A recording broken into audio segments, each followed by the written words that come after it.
පසුගිය සතියේ ජනාධිපතිවරයාගේ ජ්‍යෙෂ්ඨ ආර්ථික උපදේශක දුමින්ද හුළංගමුව මහතා දැවැන්ත ලබැදියාවේ ගැටුමක යෙදී සිටින බව පෙන් වූ වීඩියෝවක් මම ප්‍රකාශයට පත් කළා.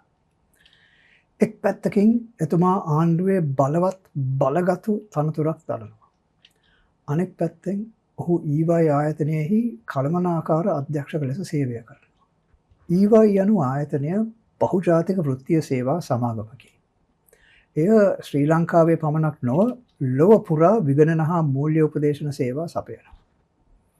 ජනාධිපතිවරයාගේ උපදේශකයෙකු ලෙස හුළංගමුව මහතා රජයේ ප්‍රතිපත්ති සකස් කිරීමේදී ඍජු කාර්යභාරයක් ඉටු කරනවා. ඔහුට රජයේ සියලුම මූල්‍ය දත්ත වෙත ප්‍රවේශයද තිබෙනවා. ඔහුගේ ද්විත්ත පක්ෂපාතීත්වයන් පිරිසිදු අවංක විනවිදභාවයෙන් පිරිපුන් රජයක් පිහිටුවීමේ පොරොන්දුවට, ඒ කියන්නේ මාලිමාවේ පොරොන්දුවට සම්පූර්ණයෙන්ම පටහැනි. දින කිහිපයකට පෙර හුළංගමුව මහතා දෙරණ නාලිකාවේ 360 වැඩසටහනේදී කලින්දු කරුණාරත්න මහතා සමග සම්මුඛ සාකච්ඡාවකට සහභාගී වුණා. කලින්දු ඉතා ප්‍රවේශමෙන් සකස් කරන ලද රසවත් ප්‍රශ්න කිහිපයක් හුළංගමුව මහතා වෙත එල්ල කළා. හුළංගමුව මහතාගේ පිළිතුරු වලින් පෙනී යන්නේ ඔහු කරන දේ ඔහුට පමණක් නොව රජයටද ඉතා බරපතල සදාචාරාත්මක ප්‍රශ්න මතු කරන බවයි. ඔහු ලබැදියාවේ ගැටුමකට සම්බන්ධ බව සැක කිරීමට හොඳ හේතු ඇති බවට හුළංගමු මහතා පවා එකග වන බව ඉක්මනින්ම පැහැදිලි වුණා. කොන්ෆිඩන්ස් තියනවා කියලා පිටින් කියන්න පුළුවන් එක සාධාරණ. එහෙම කියන්න පුළුවන්. මම නෑ කියන්නේ. ඒ වුණාට සම්පූර්ණ සාකච්ඡාවට ලින්ක් එකක් මම මෙතන පහළ දීලා තිබෙනවා. නමුත් හුළංගමුව මහතා පැවසූ දේ දෙස අපි තව ටිකක් සමීපව බලමු. කොන්ෆ්ලික්ට් ඔෆ් ඉන්ට්‍රෙස්ට් එක කියන එක පුද්ගලවාදී නෑනේ. සාමාන්‍යයෙන් ඔබේ සද්භාවයෙන් ඔබ ඒක කිව්වේ නෑ කියලා අපි විශ්වාස කරමු. හැබැයි ඔබ කියනවා නම් ඔබට කියන්න හැකියාව තියෙනවා. ඒකට තමයි කොන්ෆ්ලික්ට් ඔෆ් ඉන්ට්‍රෙස්ට් එක. මම ජනාධිපති උපසේක වෙන්න ඕනේ කොන්ෆ්ලික්ට් ඔෆ් ඉන්ට්‍රෙස්ට් ඇති වෙන්න. එතන කොන්ෆ්ලික්ට් එකක් එන්නේ ආණ්ඩුවයි ආයතනයයි පරස්පර අවස්ථාවක් ආවොතින් මම කොයි පැත්තද ගන්න කියන එක. ඒකට කොන්ෆ්ලික්ට් ඉන්ට්‍රෙස්ට් කියලා කියන්නේ. ඔහු වෘත්තීය ගණකාධිකාරිවරයෙකු වුවද ඔහු ලබැදියාවේ ගැටුමක් යනු කුමක්දයි නොදන්නා බව ඉක්මනින්ම පැහැදිලි වුණා. මෙන්න අර්ථ දැක්වීමක්. ලබැදියාවේ ගැටුමක් යනු පුද්ගලයෙකුට එක් සංවිධානයකට වඩා රාජකාරියක් ඇති නමුත් දෙපාර්ශවයේම විය හැකි අහිතකර අවශ්‍යතාවලට සාධාරණය ඉටු කළ නොහැකි තත්ත්වයකි. මතක තියාගන්න ලබැදියාවේ ගැටුමක් ඇතිවීමට වැරදි දෙයක් කරන්න අවශ්‍ය නැහැ. අවශ්‍ය වන්නේ වැරදි දෙයක් කිරීමට හැකියාවක්, විභවයක් තිබීම පමණයි. මෙම අවස්ථාවක වංචා කිරීමේ විභවයක් තිබේ නම් එය ලබැදියාවේ ගැටුමක් බවට පත් වෙනවා. නමුත් ඊවයි ආයතනය ලංකාවේ පමණක් නොව ලොව පුරා මූල්‍ය උපදේශන සේවා සැපීමේ ව්‍යාපාරයක නියැලී සිටිනවා.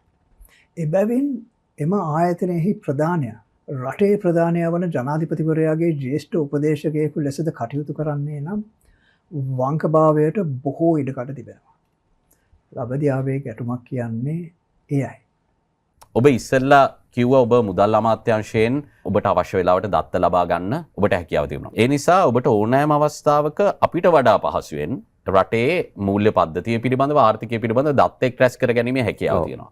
දෙවනියට රටේ විධායකයට, රටේ පළමු පුරවැසියාට රටේ ආර්ථිකය සම්බන්ධයෙන් ගමන් මඟ මේකයි කියලා උපදෙස් දෙන්න බලය තියෙන ඔබට ආණ්ඩුව කුමන කාරණාවක් කුමන කාලයක කුමන ආකාරයෙන් කරයිද කියන කාරණාව ගැන විශාල අවබෝධයක් තියෙනවා. එතකොට ඔබ එවැනි බලයක් දරන ගමන් ඊවයි එකේ ජාත්‍යන්තර විගණන ආයතනයක සේවය කරද්දී අනිවාර්යයෙන්ම ඒ ඔබ සතු දැනුම අවබෝධය ඒ ආයතනයේ ප්‍රගමණයටත් ඔබට යොදා ගන්න පුළුවන්. ඒවා වෙන ආයතන වලට තියෙන වාසියක් නෙමෙයි. ඔබට පමණක් තියෙන වාසියක්. ඔබ හිතන්නේ නැද්ද එතන කොන්ෆ්ලික්ට් එකක් තියෙනවා කියලා? සාමාන්‍යයෙන් හිතන්න පුළුවන් මෙතන මෙයා මෙහෙ වැඩ කරන ගමන් මෙතන මෙයාට ඉන්ෆර්මේෂන් ඔක්කොම තියෙනවා. එතකොට ඒ කොන්ෆ්ලික්ට් එකක් තියෙනකොට මම ඒකෙන් ප්‍රයෝජනයක් ගන්න එපයි. නෑ සර්. සම වෙන්න ඔබතුමා සම්පූර්ණයෙන්ම වැරදි. ඔබ රජයෙන් ලබා ගන්නා තොරතුරු ඊවයි සමාගමට ප්‍රතිලාභ ලබා දීමට භාවිතා කරයිද නැද්ද යන්න කිසිවෙකුට කිසි විටකත් දැනගන්නට හැකියාවක් නැහැ. කොහොමද හොයාගන්නේ? ජනාධිපතිගේ උපදේශකයෙකු ලෙස හුළංගමුව මහතා සේවය කිරීමෙන් ඊවයි සමාගමට ප්‍රතිලාභ නොලැබෙන්නේ නම් ඊවයි සමාගම එතුමාට විශාල වැටුපක් ගෙවන්නේ මොකටද? ඊවයි යනු පුණ්‍යායතනයක්ද?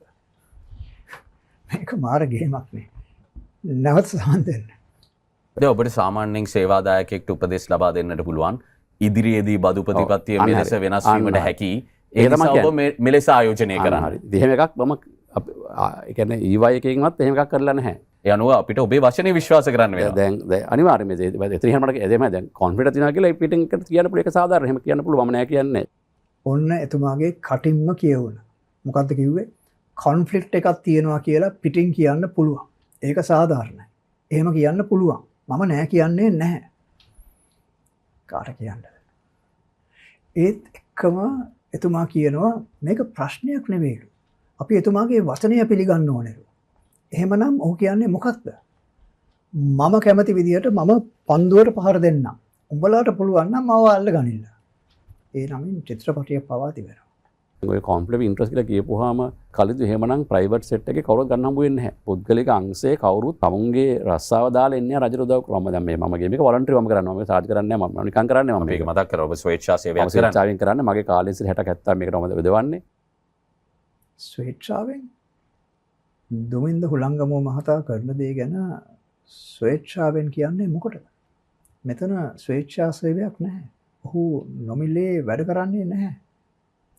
EY සමාගම ඔහුට විශාල වැටුපක් ගෙවනවා. හුළංගමුව මහතා මේ වැටුප වෙනුවෙන් EY සමාගමට ආපසු ලබා දෙන්නේ කුමක්ද? ඒකයි ප්‍රශ්නය. මේ ප්‍රශ්නයට පිළිතුරු මහජනතාවට දැන ගැනීමට අයිතියක් තිබෙනවා. මා දැනටමත් විමසා ඇති පරිදි EY කියන්නේ පූර්ණ ආයතනයක්ද? ඔවුන්ගේ සභාපති සාන්තුවරයෙක්ද? තෙරේසා මෞතුමියද? හුළංගමුව මහතාට ගෙවන වැටුප EY සමාගම දකින්නේ මොකක් හැටියටද? ඔවුන් මෙය දකින්නේ ආයෝජනයක් හැටියටයි. අපට දැනගැනීමට අයිතියක් ඇත්තේ එම ආයෝජනයෙන් EY සමාගම ලබා ගන්නා ප්‍රතිලාභය කුමක්ද යන්නයි. හුළංගමුව මහතා හරහා ඔවුන් ආණ්ඩුවේ ඉහළම මූල්‍ය තනතුර අත්පත් කරගෙන තිබෙනවා. EY වැනි සමාගම් රජයන්ට බලපෑම් කිරීම සඳහා ලොබිකරුවන්ට ඩොලර් මිලියන ගණන් ගෙවනවා. වෙනත් රටවල මෙවැනි අපරාධ සම්බන්ධයෙන් EY සමාගමට දඩ නියම කරලා තියෙනවා. රජයේ මූල්‍ය ප්‍රතිපත්ති නියම කළ හැකි දුරයකට EY සමාගම දැන් ඔවුන්ගේ නියෝජිතයා පත් කරගෙන තිබෙනවා. රජය සතුව ඇති සියලුම දත්ත සහ තොරතුරු එතුමාට ලබාගත හැකිය. එතුමාගේ කටින්ම ඒක කියවන්න. හැබැයි ඔහු රජයට සහ EY සමාගමට යන දෙකටම සේවය කරන නිසා. ඔහු රජයට කරන සේවයෙන් EY සමාගමට අයුතු ප්‍රයෝජනයක් ලබා ගන්නට හැකියාවක් ඇති නිසා. මම චෝදනා කරන්නේ මෙතන දැවැන්ත ලබැදියාවේ ගැටුමක් ඇති බවයි. හුළංගමුව මහතා කරන දේ සම්බන්ධයෙන් ස්වේච්ඡාවෙන් කරන කිසිවක් නැහැ. ඔහුගේ සේවය වෙනුවෙන් EY සමාගම ඔහුට නොමසරුව වන්දි ගෙවනවා. ඒත් එක්කම බලන්න එතුමාට රජයේ සේවකයන් ගැන කොච්චර අවඥාවක් තියෙනවද කියලා.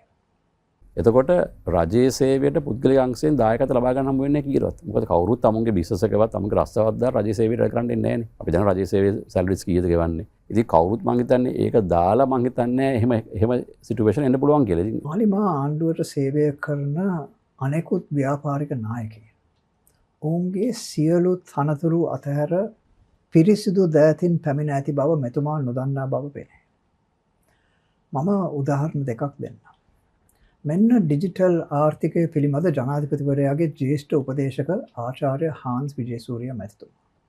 එතුමා රාජකාරියට වාර්තා කළේ පෞද්ගලික අංශයේ එතුමා දැරූ සියලු තනතුරු වලින් ඉල්ලා අස්වමින් පසුවය. ඊළඟ ලංකා විදුලි බල මණ්ඩලයේ සභාපති ආචාර්ය තිලක් සියඹලාපිටිය මැතිතුමා. ජලාශ මාන්දාද්දී මණ්ඩලයේ අලුත් සභාපතිගේ වයිෆ්ගේ බලාගාරයෙන් විදුලිය මිලට අරන් බලන්නේ දෙන්නගේ ආදරේ. ඒක තමයි දෙවනියට වැඩිපුරම ලංකාවේ ට්‍රෙන්ඩින් වෙලා තියෙන පෝස්ට් එක. ඔබතුමාට හරියටම ඩිනයි කරන්න පුළුවන්ද? ඔබතුමාවත් ඔබතුමාගේ ෆැමිලි එකේවත් කිසිම දෙයක් නැහැ කියලා මේ සම්බන්ධයෙන්. අනිවාර්යයෙන්ම 100%ක්ම කිසිම කොන්ෆ්ලික්ට් ඔෆ් ඉන්ටරෙස්ට් එකක් නැහැ. අඩුම තරමේ වහලේ උඩ සූර්ය කෝෂ කට්ටලයක්වත් නැහැ. වැටුප් ගැන හුළංගමුව මහතා පවසන දෙය ජනතාව වෙනුවෙන් වැඩ කරමින් රටට සේවය කරන සැමට කරන අපහාසයකි. එතුමාට මගේ සරල පණිවිඩය මෙයයි. ඔබට අවශ්‍ය වන්නේ මුදල් නම් පෞද්ගලික අංශයේ රැඳී සිට මුදල් උපය ගන්න. නමුත් ඔබට ඔබේ රටට සේවය කිරීමට අවශ්‍ය නම් සැබෑ කැපකිරීමක් කර ඔබේ රටට සේවය කරන්න. දෙපැත්තටම මේ ගේම ගහන්න බෑ මහත්තයෝ. මිත්‍රවරුනි, තරුණ ශ්‍රී ලාංකිකයින් 28000ක් තම රට වෙනුවෙන් ඊටත් වඩා විශාල කැපකිරීමක් කළා. ඔවුන් තම සතු සියල්ල දුන්නා. ඔවුන් තම මව්බිම වෙනුවෙන් තම දිවි පුද කළා. ඔවුන් එය කළේ මුදල් සඳහා නොවේ. ශ්‍රී ලංකා මාතාවගේ ඒ රණවිරු පුතුන්ට කිසිම ලබැදියාවේ ගැටුමක් තිබුණේ නැහැ. ඔවුන් ආදරය කළේ ඔවුන්ගේ මාතෘභූමියට පමණයි. රජයට පෞද්ගලික අංශයෙන් විශේෂඥයින් ලබාගත යුතු බව හුළංගමුව මහතා පවසනවා. මම රජයේ සේවකයෙකු ලෙස මගේ වෘත්තීය ජීවිතයෙන් වසර 15ක් පමණ ගත කළා. රජයේ සේවයේ බොහෝ දක්ෂ අය සිටින බව මම හොඳින්ම දන්නවා. රජයේ සේවයේ සහ පෞද්ගලික අංශයේ සිටින අය අතර ඇති වෙනස මොකක්ද? උඩ කල්පනා කරලා බලන්න. පෞද්ගලික අංශයේ අය වැඩිපුර මුදල් උපයනවා. වඩාත් අලංකාර ලෙස ඇඳ පැළඳගෙන සිටිනවා. කොටසක් ඉංග්‍රීසි භාෂාවෙන් කතා බහ කරනවා. මොකක්ද ඔය වැදගත්කම? වත්මන් කැබිනට් මණ්ඩලයේ සමාජිකයන් කිහිප දෙනෙකුම ඉහළ පෙළේ වෘත්තිකයන් වන බව අපි කවුරුත් දන්නවා. ඔවුන් වෛද්‍යවරුන්, නීතිඥයින්, එන්ජිනේරුවරු ලෙස තම ලාභදායී වෘත්තීන් අතහැර දමා රටට සේවය කිරීමට ඉදිරිපත් වුණා. ඔවුන් විශාල කැපකිරීමක් කරමින් සිටිනවා. අපි මේ බව හුළංගමුව මහතාට මතක් කර දිය යුතුයි. ශ්‍රේෂ්ඨාධිකරණ විනිසුරුවරුන්ගේ වැටුප් වගුව බලන්න. මේක 2018 මාතේ වත්මන් අනුවාදය නැහැ. නමුත් අපි හිතමු මේ ගණන් දැන් දෙගුණයකින් වැඩි වෙලා තියෙනවා කියලා. එහෙනම් ගරු අගවිනිසුරුවරිය උපයන්නේ මාසකට රුපියල් ලක්ෂ 4යි. පෞද්ගලික අංශයේ මධ්‍යම මට්ටමේ විධායක නිලධාරියෙකු උපයන මුදල. එවැනි උගත් කීර්තිමත් නීතිඥයි, නීතිවේදී, නීති විශේෂඥයි පෞද්ගලික අංශයේ සේවය කරා නම් ඔවුන්ට පැයකට ලක්ෂ 4ක් උපයා ගැනීමේ හැකියාව තිබෙනවා. නමුත් ඔවුන් තම රටට සේවය කිරීම සඳහා විශාල කැපකිරීම් කරනවා. ආණ්ඩු ක්‍රම ව්‍යවස්ථාවෙන්ම ඔවුන්ට පෞද්ගලික සේවය කිරීම, ප්‍රයිවට් ප්‍රැක්ටිස් කිරීම තහනම් කර තිබෙනවා. ඉතින් මිස්ටර් හුළංගමුව, කරුණාකර ඔබගේ උතුම් ස්වේච්ඡා සේවය ගැන කරන මේ දැහැම් කතාව නතර කරන්න. ඔබ ස්වේච්ඡා සේවකයෙක් නොවේ. ඊවයි සමාගම ඔබේ වැටුප ගෙවන්නේ නම් ඔවුන් එසේ කරන්නේ ඇයි? ඔවුන් ඔබෙන් ආපසු ලබා ගන්න බලාපොරොත්තු වන්නේ කුමක්ද? ළමදියාවේ ගැටුම ඇත්තේ එතනයි. තවද මතක තබා ගන්න, ඊවයි සමාගම ළමදියාවේ ගැටුමකට සම්බන්ධ වූ පළමු අවස්ථාව මෙය නොවේ. කලින්දු කරුණාරත්න මහතා සමග සම්මුඛ සාකච්ඡාවේදී හුළංගමුව මහතා නොදැනුවත්වම ඊවයි සමාගමේ ළමදියාවේ ගැටුම වර්ධනය වන ආකාරය පිළිබඳ එතුමාගේ අත්දැකීමෙන්ම ඉතා හොඳ රසවත් උදාහරණයක් ලබා දුන්නා. සතොස ආයතනය පෞද්ගලිකව අමතා විගණන කොන්ත්‍රාක්තුවක් සඳහා ටෙන්ඩර් කරන ලෙස ඊවයිගෙන් ඉල්ලීමක් කරාලු. සතොස එවැනි පෞද්ගලික ඉල්ලීමක් කළ නිසා පමණක් ඊවයි ලන්සුවක් ඉදිරිපත් කරාලු. සතොස ආයතනෙම කතා කරලා අපිට කියලා තියෙනවා බිඩ් එකක් දාන්න. ඒ නිසා අපිට බිඩ් එකක් දාන්න පුළුවන් මේකට කියලා. ඇයි ඒ වගේ අඩු ගානකට බිඩ් නොකරන EY එක එතනට කියලා බිඩ් කරේ න? නෑ, ඒ තමයි. ඉතින් අපි කතා කරලා අහලා තියෙනවා දාන්න පුළුවන් මේකට කියලා. ඊපස්සේ අපේ කට්ට දැන් බිඩ් එකක් එකට දාලා තියෙනවා. ඒක අපිට රික්වෙස්ට් එක කරපු නිසා. කොහොමද ගේම? මේ ගැන ටිකක් සිතා බලන්න. රජයේ ආයතනයක් බහුජාතික විගණන සමාගමකට පෞද්ගලිකව කතා කර ටෙන්ඩරයකට සහභාගී වෙන ලෙස ඉල්ලා සිටියලු. මම දැනටමත් සඳහන් කර ඇති පරිදි මම වසර 15කට ආසන්න කාලයක් රජයේ සේවය කළා.